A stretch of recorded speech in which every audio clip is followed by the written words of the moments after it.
Good afternoon. Welcome to our session. We have a lot of interesting stuff to talk about.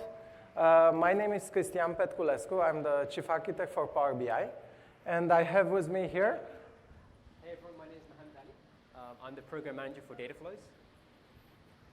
Today, I'll just jump straight into it.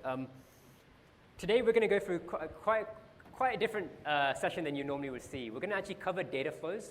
We're actually going to cover it quite in depth of actually what happens behind the scenes and actually go into the nits and crannies of how Dataflows works, what it means for you, how do you design the best possible data flows. And so today's agenda is I'm going to go through a quick introduction of how you create data flows. We're then going to go through some of the upcoming features. So we've got the Dataflows compute engine that we just announced, direct query support, and some other cool features that we're planning to release. And then we're going to go into a very good session on how you actually create the best practices involved in using data flows. And then I'll cover a roadmap session at the end and any questions that you may have. So the key takeaways I want you to, like, if you were to take away 3 things from this session is everyone should move to data flows. It is the best thing since sliced bread. It really is. And please, please, please use data flows. There's no reason why you should not be using data flows. The second one is please, please, please do try out the compute engine. It's probably one of the most amazing things you'll ever see. I'm not biased at all. And also have a good, deep understanding of how Power BI works, how Power BI Premium works, and how Power BI Premium and data flows work. And so I would say that this level is more like a level 300, 400. I apologize if you thought this was going to be a level 100. Expectations, making sure I set them.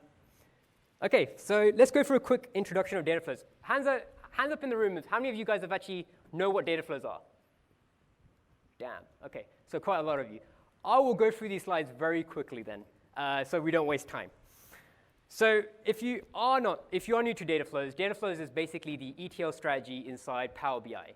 It allows analysts to effectively leverage and create a reusable ETL.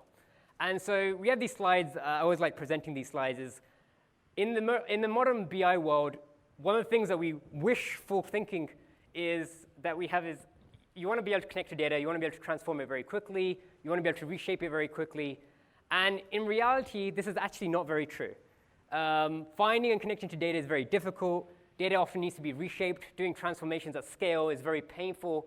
And this is where data flows really comes in and shines. And so this quote is really, hopefully resonates with a lot of you. 80% of the time spent by analysts today is actually just getting the data in the desired form to go and do reporting. And so it makes sense for us to really focus and help reduce that time as much as we can to make data flows a magical experience for you. So what is data flows actually? I'll actually go through a quick demo, but data flows effectively takes exactly what you do inside Power BI Desktop, the same exact experience, and actually made it available in the cloud. And the great thing here is you've got the power of the cloud, the power of the Azure platform to go and do ETL at scale. So analysts who use the Power BI Desktop today can actually go ahead and use Power BI Data Flows, and it will be the exact same experience, just in a browser. And they'll have the power of the cloud to actually do things that they couldn't do on their normal machines before. Data flows are like Excel. What that means by is you can create nested chains of data flows. And so just like in an Excel sheet, when you change one of the values, or the formulas for the other cells update, same way the data flows work. You change one data flow, all the dependency chains automatically update very quickly and very easily without you having to be a data engineer and really understand that. A quick FAQ of some of the confusion that people have is, I kind of cover Power BI Data Flows is a self-service capability, like I mentioned, does leverage something we call CDM and the CDM folder structure, which I'll go through a demo of that later, and has like Excel-like data lineage. It is not a replacement for datasets. Datasets is effectively the semantic model. We've effectively just separated out the ETL layer from a Power BI file and made it separate so that you can benefit from reusability and sharing across the organization. It's not a replacement for a data warehouse. You still want to purchase SQL DW if you do have a mission-critical data warehouse needs. Dataflows is not meant to replace that. If you're a data engineer, please use the tools that you feel are most comfortable for you. We're not saying that everyone should be using it. However, if you want to make use of the fact that Power Query is so easy to use and so flexible, you kind of want to use Dataflows for those scenarios. It's not a premium-only feature, no additional cost or fee for using it, and not spelled with a space or any capital letters. I'll explain that when we come to Azure Data Factory data space flows and what the difference is between that and Dataflows. So I'm just going to jump straight into a demo, just briefly show you just what Dataflows looks like. And so I'm just going to lay the deck and just go into my Power BI environment. So when you go into Power BI, the service, you'll see that there's a tab called Dataflows here, right next to Datasets. Ooh, what happened? Unplug it and plug it in again, maybe will work. Ouch.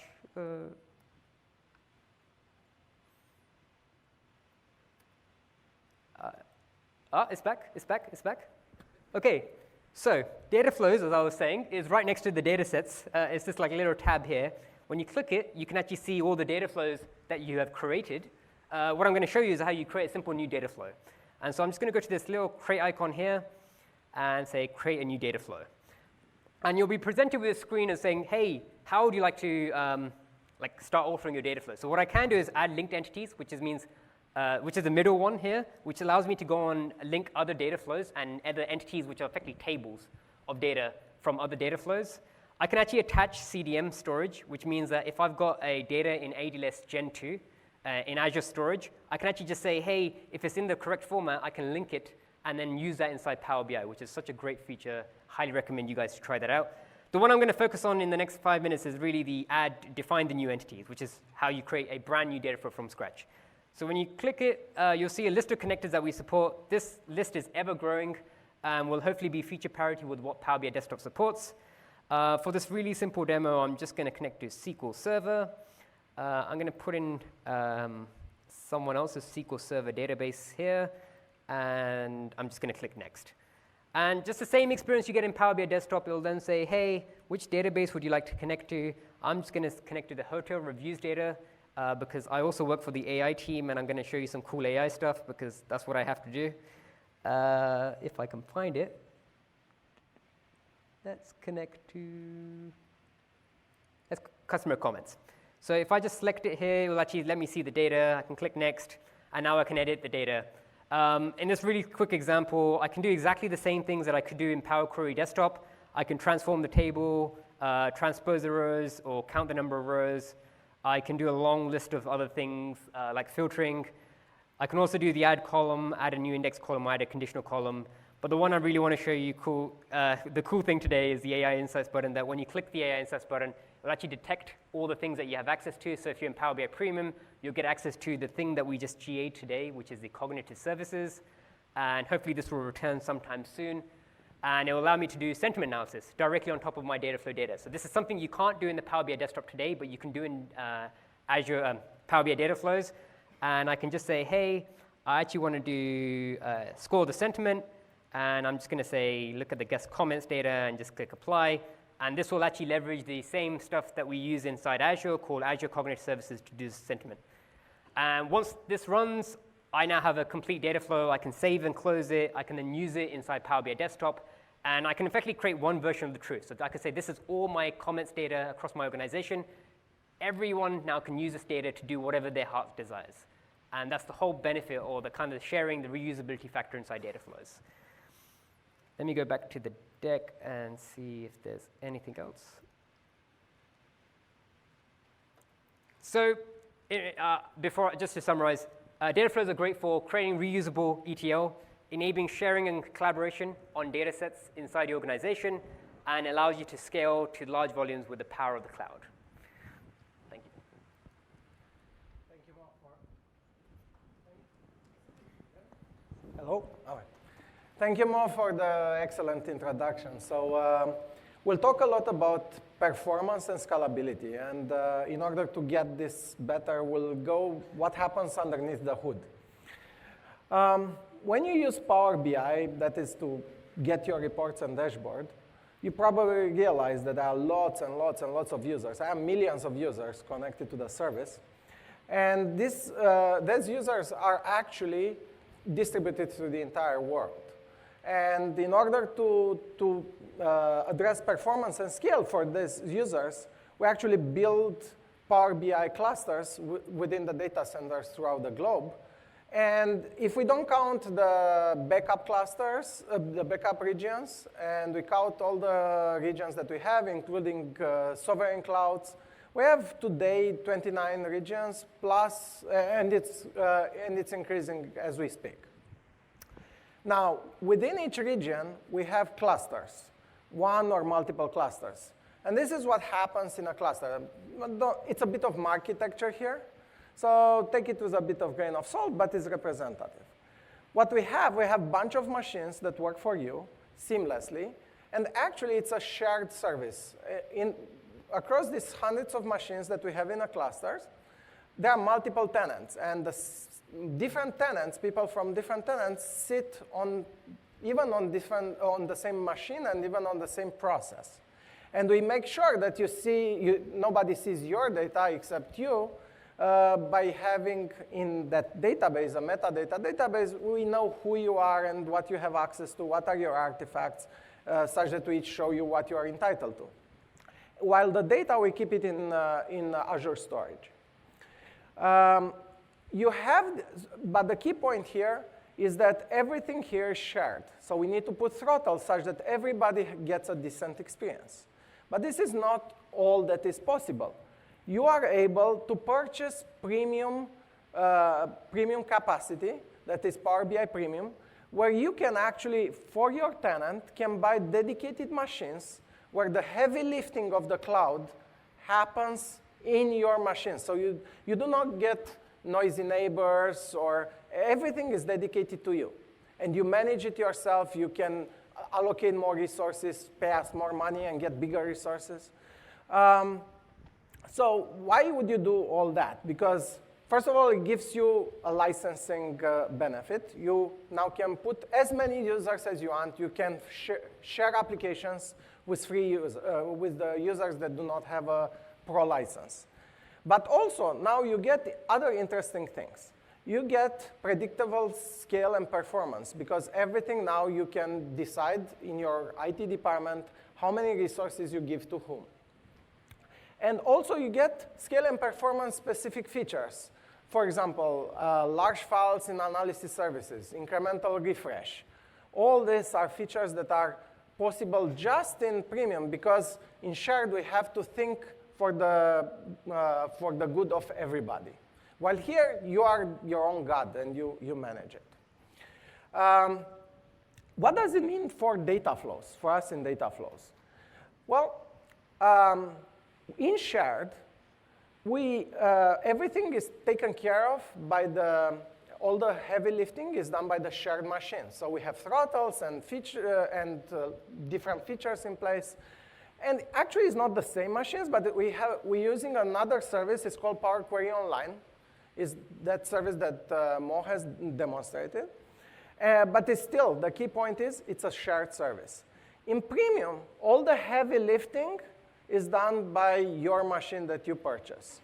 And within, we still use Power Query Online to author, but all the refresh of the data flows happens in the machine that you purchase. Now, if we go one step inside that machine that you purchase, inside, you can think of that we run Power Query Online inside for you. And it's your own copy of Power Query Online. And within this Power Query Online runs an ensemble of engines that manages transactions and manages ETL orchestration, because that's what Dataflows is. It's orchestration of ETL. And there's an engine that is called the M engine that executes the actual ETL steps. Is able to transform, group by joins, munch through all this data. So if we take an example, this is what in Premium you can do. You can have a data flow. Let's take an example here. I have a data flow that reads data from 3 different sources and joins 2 of them, and then it filters somehow the result. Now, in Premium, everything can run in parallel as long as there are no dependencies based on data. Like the data reading part, in this particular case, can run in parallel. In Power BI Shared, it will go one by one. So because, again, we have to throttle such that you don't take an unfair share of somebody else. So, but in premium, we can go parallel all the way. And it's regulated by other parameters that we're going to talk through. So with this, I'm going to give to Mo for description of the feature matrix. Thank you, Christian. That was super insightful. Let's hopefully get to the next screen. So when we're comparing Pro and Premium features for Dataflows, there's a long list of things that we have available for Pro.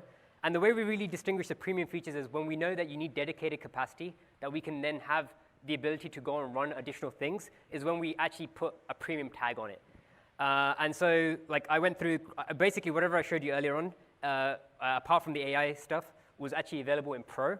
The things that aren't available in Pro that require Premium is the stuff that we're going to show you today, like the enhanced Dataflows compute engine, and we'll actually show you why it requires Premium. Direct query as well will also be soon introduced in Dataflows, which will be super cool, super exciting. And also the fact that we have the automatic, Christian mentioned the notional workloads running in Premium. One of those workloads is the AI workload, which allows you to do cognitive services, AutoML, Azure ML, AutoML, sorry, as well. And that's kind of the matrix of features that are available from Dataflows from Pro to Premium. Now, sticking on that topic, let's actually go into one of those features, which is called the Enhanced Dataflows Compute Engine that we just announced in the blog post. And so you're probably wondering, why did we start investing in this area? So I work with a lot of customers, and some of the pain points that I hear is when I'm merging different data sources together, it can be really slow. It's really painful. There's long refresh times. I feel like the performance is really bad. My desktop machine has run out of memory, or I've run out of memory on the workload.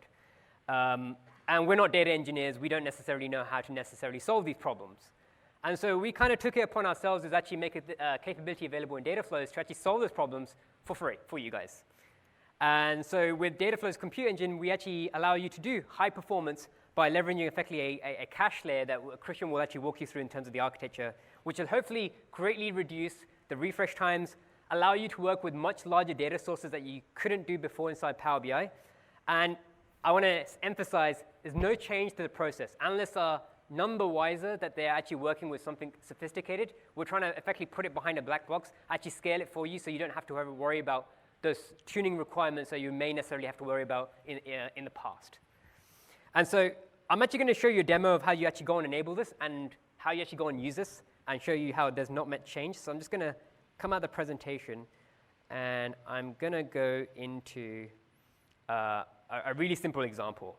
So the way you enable it is if you are a tenant admin, a capacity admin, if you go to the admin portal, you'll actually get to see this new setting that's come up. So I'm just going to load this up.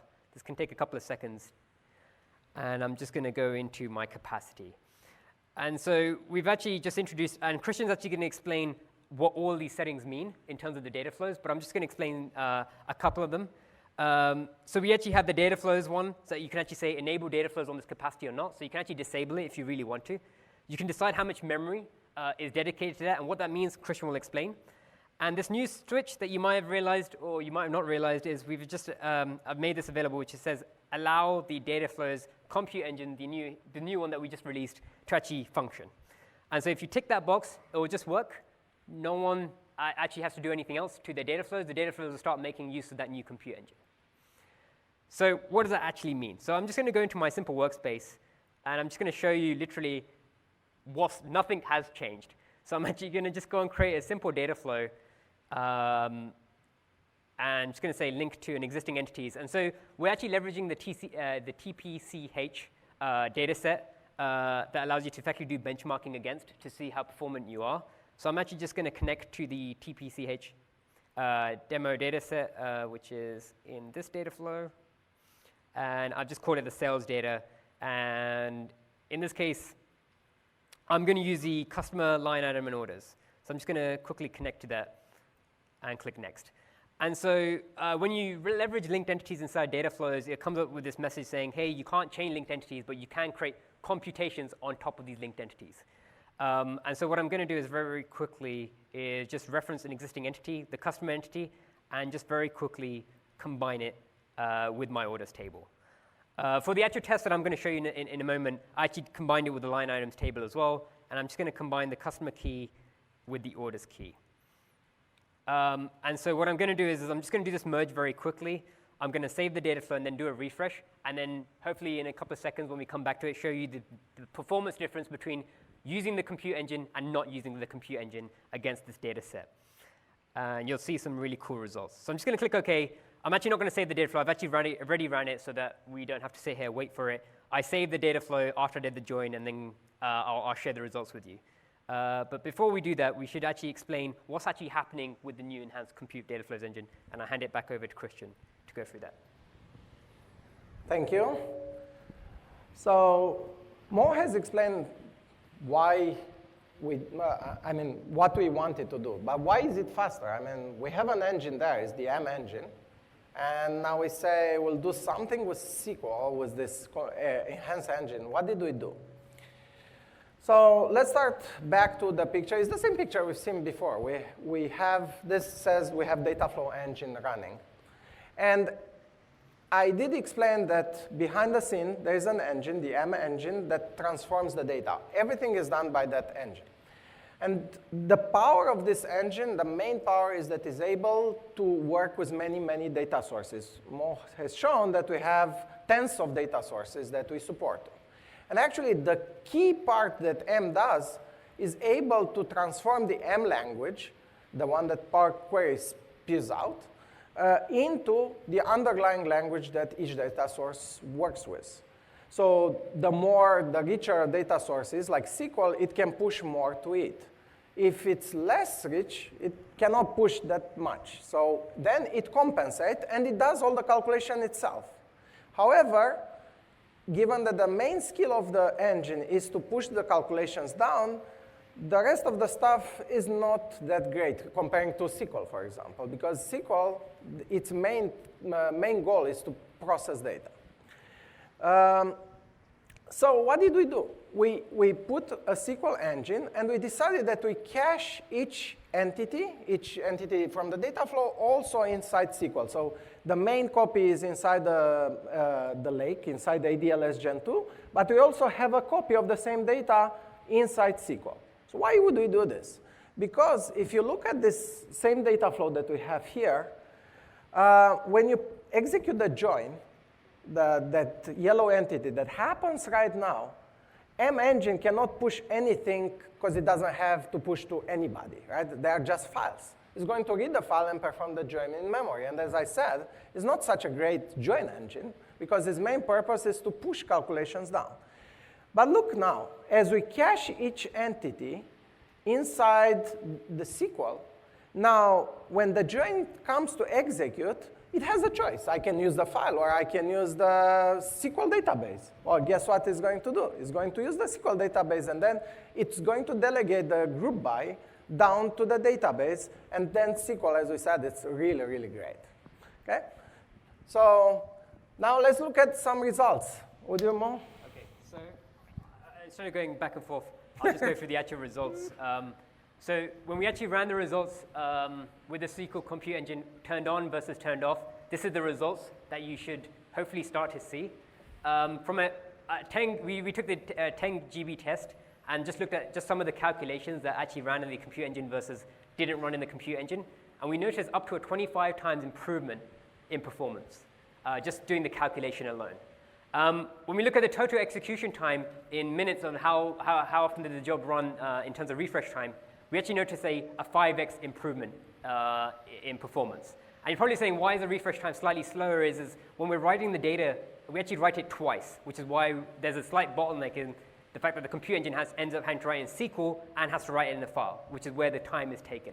However, you should not be pegged down by that time taken, because actually doing the calculations, joins, and other things, A, you won't run out of memory, and 2, it'll run a lot faster doing those calculations than the additional upfront hit cost for just loading the data twice. And so this is why I said earlier that everyone should be using this and turn this on, because it really will save you the time and allow you to manage a lot larger data sources that you couldn't do before inside Dataflows. I'll hand over to the other feature that we're going to start working on is DQ for Dataflows as well. Thank you. This is an exciting new feature. We're working on it. It's not ready for public preview, but I'm sharing it with the public, the results and the architecture that we've done. So what means direct query on top of Dataflow? First, a quick intro. Again, I need to click here. Okay. So we said that you're coming to Power BI to get your reports and dashboards, right? And in order to get the results for the reports and dashboards, the program on the client side, the reports and dashboards, sends query to the service. And they send a query in a language called DAX. And there's an engine behind there that processes those queries and gives back the results. We call this engine Analysis Services. Or you can think of it as the Dataset engine. Not Dataflow, Dataset engine. And this engine sits just as well in shared as well as sits in premium, with, again, the same discussion that in premium you can decide how many resources it gets, and it's your own resource, and nobody else is using that resource but you, and so on. But back to the engine, it gets the data from an original data source or multiple data sources. For example, can be from a relational data source like SQL or Oracle, or could be from a SaaS service like Salesforce or Dynamics. Can be observational data from, let's say, Twitter, and so on. Now, there are two ways of getting the data from the data source and give it back to the report after it's processing all the analytics on top of it. Two ways. The first way is the cached way. We first suck all the data from the data source into a cache that Analysis Services manages, and then on each query, it serves the query from that cache. The cache is persisted, but is loaded into memory. Well, why would you do this? Well, we have in Analysis Services one of the fastest, we have the fastest thing on the planet. It's really, really, really fast, okay? Now, what are the trade-offs? You do have to first get the data from the data source, all of it, into the cache. That means some latency, because it takes some time, all this process. And then there's a time that is ticking. There's a clock that's ticking until the next refresh period, where the cache becomes more and more stale as the data in the data source gets updated, but the cache does not get updated. It's the next refresh that will update the data, and you'll see the new numbers. But you get that super amazing fast performance. Well, there is the other way of getting the data, where we don't get any data a priori from the data source. Instead, when the query comes, we are rewriting, we're applying analytics and all this in DAX, and we transform that query into the underlying dialect's data source language. And in order to do this, we have an M engine, kind of the same M engine that we have in Dataflows, right? Because I said it's good at pushing calculations down to the underlying data source. It does require, in this case, that actually you do support in the data source a lot of capabilities. Aggregates, group by, where clauses, joins, and so on. Otherwise, it's not one of the data sources that's supported. That's why in Power BI Desktop, you see some of the data sources being able to do direct query, and some it says import only. Now, where does it leave us in terms of data flows, right? So on data flows, how does it work? Because typically, this is the picture, right? The data source is a data flow, and we said data flows are files. There's nobody that it can push queries to, because it's just files. All it can do is do select star and do everything in memory. And we said that's not possible, because we make a requirement that the data source supports some core capabilities, otherwise the performance would be really, really bad. But with that SQL cache that we put in there, now we're back to reuse that architecture to push now the calculations down, and we're back into it's actually similar to doing the direct query on top of SQL, which is already supported. And this is another picture where it shows that that connector goes to the workload in premium That's another reason why it's only a premium feature, because this SQL cache, it's only in premium. So it's pushing to premium, and premium executes the query against SQL. So at this stage, I have a demo. So this is really off the developer's machine. I'm the developer.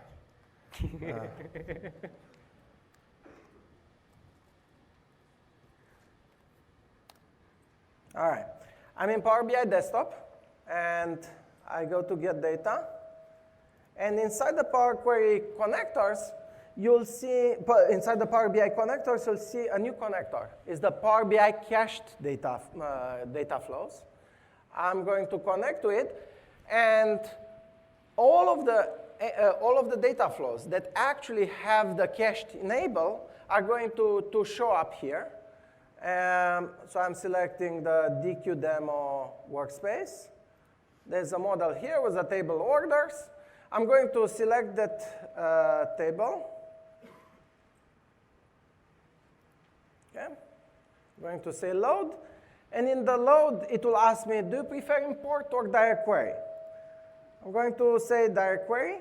And now, instead of start to process data and get and build the model, actually, it's just building the definition of a data set. It's just building the definition of the data set because everything is going to be run in real time. And I don't know, from now I can just browse, for example, freight by country, right? So I have it here. And this was executed in real time, sending query to the data flow. So as the data flow gets updated, you don't have to refresh the data set. Yes, I'll take a query, but then we have a Q&A at the end. How about you? OK? All right. Going back to number 6 here. Great. So this concluded the direct query. This is really a feature that I really love. OK?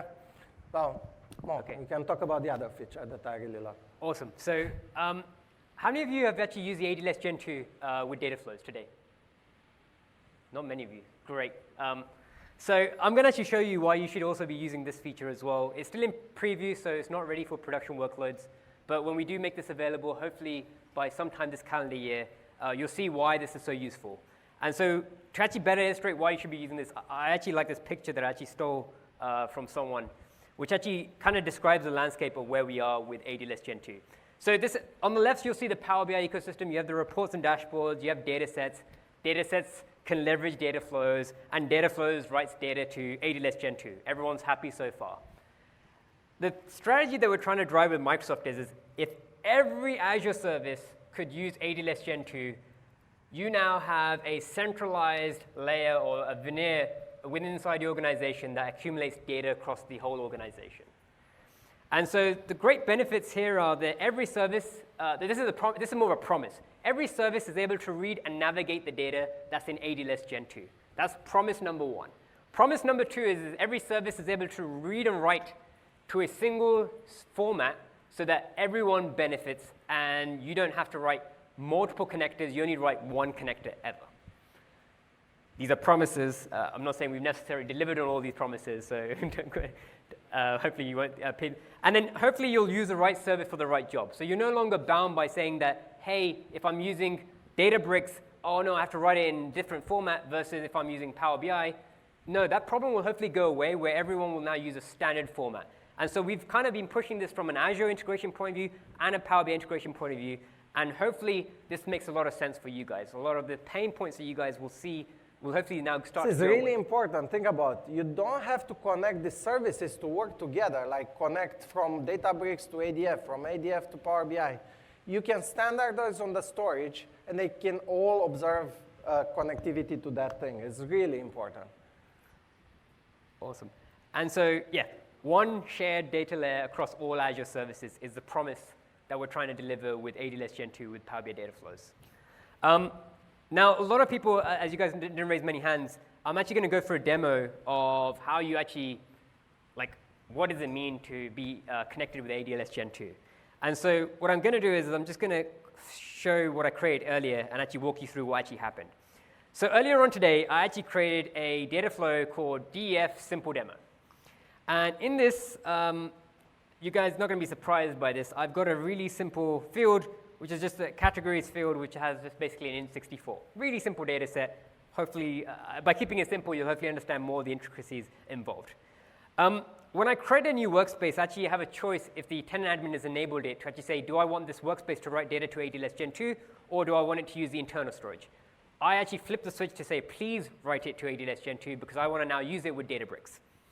So I've got the Azure Storage Explorer. I've actually configured it against the data. I'm the tenant admin. I actually want to see what's actually being written into the data lake. And what you'll see is if I go to the Power BI blob container, which is automatically required, which is effectively a namespace, I can go to the df demo, which is the workspace, and I can go to the Dataflow df simple demo, and you'll see categories is there, and we actually manage snapshots for it. I'll explain that a bit later why. And we have a model.json. This is effectively the CDM format. We generate a JSON file which effectively describes the schema inside it. I won't bother opening it up, but this is effectively the format that everyone will be writing to. Now, okay, now that it's in this ADLS Gen 2, what can I do with it? So I'm actually going to walk you through how you actually set up Databricks. So you normally seen demos of people saying, okay, if everything's set up correctly, Databricks just works all cool and all interesting. But actually setting it up is actually a bit more difficult. And I'm actually going to walk you through how you actually set it up. So I'm actually going to go into my Power BI environment. I'm actually going to go into Databricks. And I'm just going to show you what the homepage looks like. So the first thing I did was I actually had to create a cluster inside a Databricks. This is required for Databricks. This is basically saying, what's the compute for Databricks? And I actually just spun up a VM, and I called it default 2 because default 1 crashed earlier on today. I've got 2 nodes, and I'm using the latest and greatest. And now you're probably wondering, okay, what's the first thing I need to do to configure this for CDM? So what they don't tell you very well is actually you need to go into the cluster configuration, actually go to libraries, and actually add the CDM library to it. And you have to actually upload it. It's a jar file.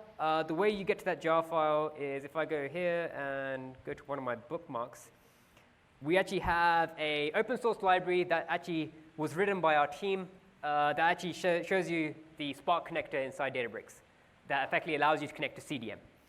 Now, we haven't checked in all the fixes yet. On Spark 2.4, the way I had to do this was actually make my own pull request in and actually write the connector out for myself. Hopefully, the GitHub will be updated in the next couple of days where you can actually access and use this connector. But I effectively just grabbed the jar file from this repo, uploaded it in, and then I went and created my first workspace. And so I crawled something called Dataflows test, and I'm just going to walk you through what this simple script does. So if I zoom in, if the zoom in feature works today. So I really want to draw your attention to this format here, because this is something that if you use Databricks quite often, you probably see this is really trivial. I've barely done anything new here. I've used the spark.read.format operation, and the thing I define here is I'm using CDM. com.microsoft.com indicates com.microsoft.cdm is the CDM format. Now I do the .option layer, which basically says, hey, what's the CDM model? So I just give it the input location of where it is in the ADLS Gen 2. I say which entity am I using? In this case, it's categories. And then I have to provide the credentials. And today, we only use service principals to access CDM. We'll eventually support tokens or keys. But for the demo purposes, I actually use the service principal, which is what we support today. And then I use the .load operation. So really, I've done nothing new than what I do normally in Databricks, apart from just my read operation changed. And now I can do exactly what I normally do in Databricks. I could train machine learning models. I could do advanced transformations, some cool MapReduce jobs. And I actually display, and I'll actually show you what that. But the other cool thing is I can actually write back into CDM. And the way I write back is exactly the same way I read. I just do the data frame, .write.format. I say the CDM format. And I say this is the entity name. This is the CDM folder location. And this is the data flow, effectively the data flow name, which is DF Databricks. And if I actually just click here and run it, and the reason why I chose a simple one is so it runs in a reasonable amount of time, you'll see, hopefully, it execute down here. Maybe not. OK. Here's one I created earlier. And so if I go back, Databricks is having a bit of a panic attack. Let's go back to here. If I go back to df demo, I've now written a df Databricks folder in CDM folder, and it has exactly the same format that I showed you earlier that Power BI wrote. And if I go into Power BI, I showed you this option earlier. If I go back to the correct window, no, that's not the correct window. If I go back to the correct window, if I actually create a new data flow, I just click Create Data Flow here, and I go to Create and Attach. I can actually just provide the link to the ADLS Gen 2, and it will actually effectively just mount it and treat it like a normal data flow inside Power BI. So then my upstream users can now use it and be none the wiser that this is actually being generated by Databricks. And this is really cool because there's things that you might not be able to do inside Power BI, but your data scientists, your data engineers will create super sophisticated jobs using Databricks or ADF. Having that same veneer that I mentioned earlier, that same platform, now everyone is able to leverage data flows anywhere they need. I'll go quickly back to the deck, and Christian will now explain exactly how the ADLS Gen 2 works. Super cool. Let me do that demo in slideware to what he presented in real life. This is the picture of what we had discussed before. Power BI runs on top of storage. For data flows, we have a bunch of storage accounts that keep the data flows, and they keep the data flows for all of the tenants. They are all shared in there. They are all mixed up, all the companies, Contoso 1, Contoso 2, and so on. The reason, and you don't get access yourself to your own applications inside the storage because we need to make sure that you're not going to do nasty things. Instead, you can come and bring a storage account and instruct us to put all the content of the data flows into your own storage account. And now it's your own storage account. You do whatever you want. We cannot even stop you. What advantage does it do? Mo has demonstrated you can put other applications on top of this storage and do whatever you want on that. But the interesting thing is if they speak the same language, if the structures, the data structures that are there are expressed in the same language, essentially it's a model.json. It's a JSON file that describes CSV files. So far we support CSV files, but we are going to support Parquet and other data formats. So in that case, Databricks can read the files of Power BI, ADF can read the files of Power BI, and they produce their own files, right? But because they speak, again, the same language, Power BI can get access and read those files as well as more demonstrators. So this is pretty much the slideware version of his demo. So now we move to the last section of the presentation, which deals with best practices. Right? What should you do in typical scenarios? So let's first take an example. It's the same example as we had before. We have 3 entities that we read data, 1 joins and 1 filters. Actually, let's take a bit more complex one. So I put another data flow at the bottom, which does similar things, except that there's one interesting thing here, where's my mouse. There's an entity, join entity, I call it, that it's actually pointing to the entity in the other data flow. So instead of me re-importing and re-repeating those transforms to end up with an entity in my data flow, I can simply say, make this entity be a pointer to the other entity. This is great for usability because now you can do the transformation once and you can reuse in other data flows in other projects, essentially. So this promotes the reusability of ETL, which is one key point of data flows. Now, so far I did not give you any advice. Right? There's no best practice. So here's the first piece of best practice. Let me go back. Is to separate data ingestion from transformation in different data flows. Again, this is for Power BI Premium, because in Power BI Shared, you cannot use linked entities yet. We are going to support that. We are working on it, but today is not supported. Linked entities are not supported. So for Premium, the advice is separate the read part and just do read. Don't do anything else. Just read the data in. Why? because one of the most time-consuming, resource-consuming things, and the DBA would be mad at you, is the act of importing data from the data source. So do it once, and then allow people to use that one as opposed to everybody imports their own entities many, many times all over again. Now, of course, if you have different refresh cadence, you have to separate. For example, I have at the bottom an entity that contains IoT data, so I want to refresh it every 20 minutes.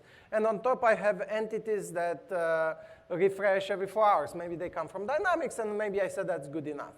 So you would separate like this. The next best practice is not really a best practice. It's actually not something that's even available. It's something we work on. It's the workspace level refresh. So what's that? So in the same example that we worked together on, let's say every 4 hours, the green stuff is refreshing. And of course, everything downstream would be refreshed to be kept in sync. And every 20 minutes, the bottom part gets refreshed, and whatever depends on it gets refreshed as well. Now, what if I want to refresh the whole thing? How would I do it? How do I go about it? Well, I don't look for it because it's not possible. So we are working on it, and it's going to be released in the roadmap that Mo is going to present. You'll see it. Now I do have a piece of best practice. It's about workload parametrization. So what does it mean? Let's take this example again. I have 3 entities. I have to process them. In Power BI Shared, it's going to process one after the other, right? But in Premium, you take advantage, and it's going to go at it and just use everything in parallel. Well, how does it do that? So we have the engine, and the engine says, I want to run these queries, right, the M queries. And it runs them in what is called container. A container is what runs queries. It's not a container of any sorts of containerization. That's the name the guys gave to their process. It's called M container. But this container has resources. And in order to run queries, you need resources like memory. However, so in this example, I said I have 4 containers. The number of containers is established by the workload based on some parameters that you guys need to put in. And the more containers you have, the less memory they are going to have, because the total memory is fixed. Or you give more memory to the container, but you have now less containers. So it's proceeding with less parallelism. Because let's say I have these 4 containers, now 3 are occupied. If there is another data flow with another 3 entities that need to process, now only 1 can go. The other 2 will wait for whenever a container gets freed up. So how do you configure this? If you go to this link, there's a blog post. And I don't know how it's. Can't see it. OK, so there's a blog post, and it. That's what you have to do? Yeah. OK. And it got back to this thing. Go back to the PowerPoint, and then you get it. Huh? Oh, OK. So there's a blog post which explains in detail every single parameter you can configure. And there's a little app that tells you, hey, if I change this number to, let's say, 50, what's the implication? Says, hey, I'm going to have 8 containers instead of 4. And they are going to have 1 gigabyte each. Right? So you can play with those parameters. Those are the parameters from the UI that Mo has shown. And this, you can see now, what's the impact of you changing those parameters, essentially, how many containers you get, and how much memory each container is going to get. So, which is kind of now, it's actionable, so because you can decide what you want. Going back to the presentation,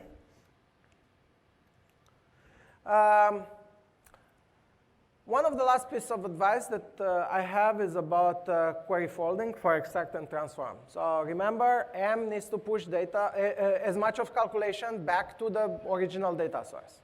So again, I have 2 different tracks, shared, Power BI shared. You do not have much advice here except to make sure that whatever calculations you have are going to, as much as possible, be pushable to the underlying data source. How can you do this? You could in practice, take those transforms. Let's say you work against SQL Server. It can take those transforms and put them inside Power BI Desktop in a direct query model data set against that SQL source, if it's SQL. And then it will complain if something is not pushable. So you should reorder the steps that are doing pushing the data towards the beginning. Another technique is to write a native query. So if you know what you want to do, write the query in SQL that's doing that. So push all that. There's a feature called native query, and you write an actual query in SQL inside the Power Query online service. That will guarantee to be pushed because M does nothing. It just pushes that. For premium, the advice is always do select star in the read part. Don't try to be smart there. Just read everything. Unless you work with some sort of service that has some restrictions. Let's say you work with Salesforce, and they will throttle you if you attempt to get all of the data. In that case, either you do a technique like incremental refresh, or you somehow need to limit to the data that you are looking at. But in all other cases, just get the data as fast as you can into the lake, and then let everybody use it so you don't get it multiple times. For the transforms, the same thing. First of all, use the enhanced engine. If you don't use the enhanced engine, no advice I can give you. If you use the enhanced engine, now it goes how much the engine can push inside back to that SQL instance. And I have another blog post that shows what queries are folding how. So now it's showing, OK. So there's a blog post that shows, it's a description of M folding, and it shows each type of folding that we currently support. There are hundreds of things here, so you should look into that. All right, and the last one is finally an advice that just for shared, because for premium you don't have to worry about. It's doing the right thing. If you have the same example with the 4 entities on top, they are all together processed. Let's say the bottom 2 are on-premise and the top 2 are in the cloud.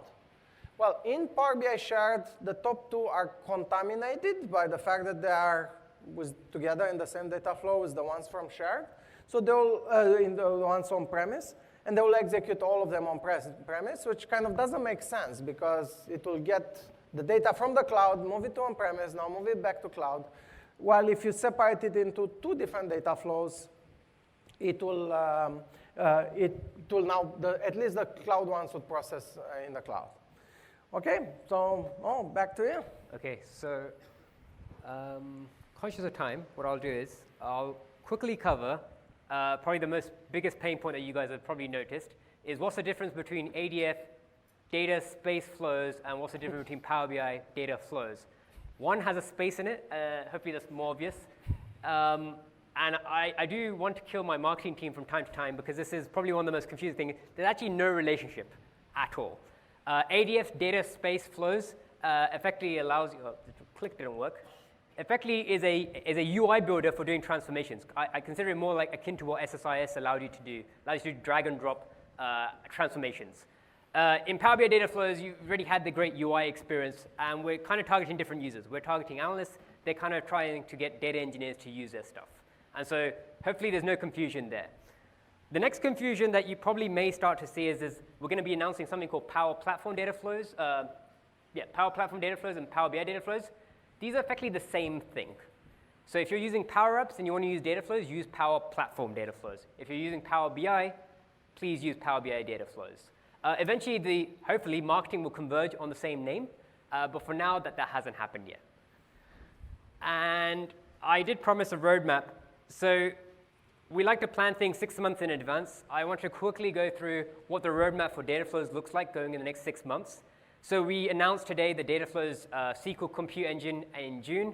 In July, we're really going to be focusing on making more improvements to the stability of the platform, making sure that you guys can diagnose and fix your data flows issues a lot faster and a lot easier than you could do before.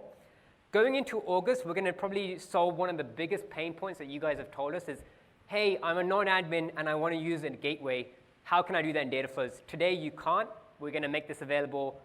August is the planned date for doing that. In September, we've got some other cool features planned for, which is the one that Christian mentioned earlier, which is the Workspace refresh, and effectively improving the way that you use Dataflows and allowing you to save Dataflows in an error state, which you can't do today. When you try to save a Dataflow, it just says, I can't save. And this allows you to create, this. Basically, we're not trying to force you to complete your work before you go home. If your work is in an incomplete state, you can save it, go home, relax, come back the next day and continue from where you left off without trying to get it in a valid state. And this will hopefully make it more enterprise ready.